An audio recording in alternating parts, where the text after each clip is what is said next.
my mom back. She got in the church when I was like a teenager. And I remember when she used to make peanut brittle and go door to door and sell donuts for Mother's Memorial. And I never understood what Mother's Memorial was. And so she asked me several years, she said, will you please come and go with me to a women's conference? And I always kind of said, no, it's just not my thing, not knowing really what it was about and what the purpose was. And so she just kind of left it alone. And about 7 years ago, I guess it's been about 10 years ago, my mom came and lived with us. And she lived with us for about 3 years. And I guess it was like 3 days before she passed. She was in a coma, but God gave her back to me because he knew that I needed her.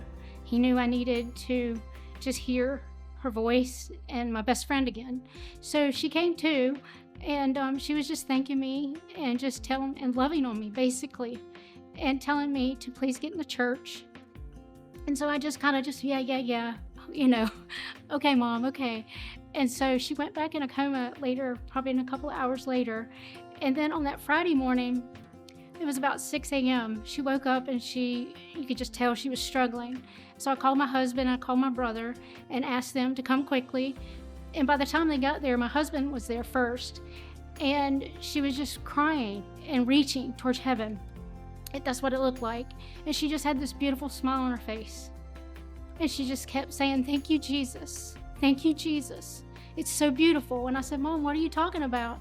And she said, I see it. I said, what do you see? She said, I see the streets of gold. And I was laying on her chest and she was just crying and she was speaking in tongues. And so I was like, Mom, what else? Just tell me. And she just kept focused. I hope she knew I was there. But anyway, she said, thank you, Jesus. You've answered my prayer. She said, I see all my children's name written in the book of life.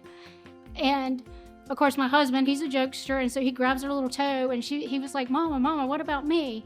And she just kept her eyes up above, and she just kept praying and just crying and speaking in tongues.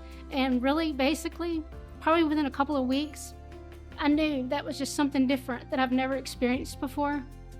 And so my husband and I decided that we would go and try UPC.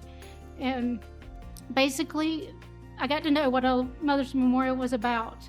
And so it's really a burden passion for me to give to Mother's Memorial in honor of my mom.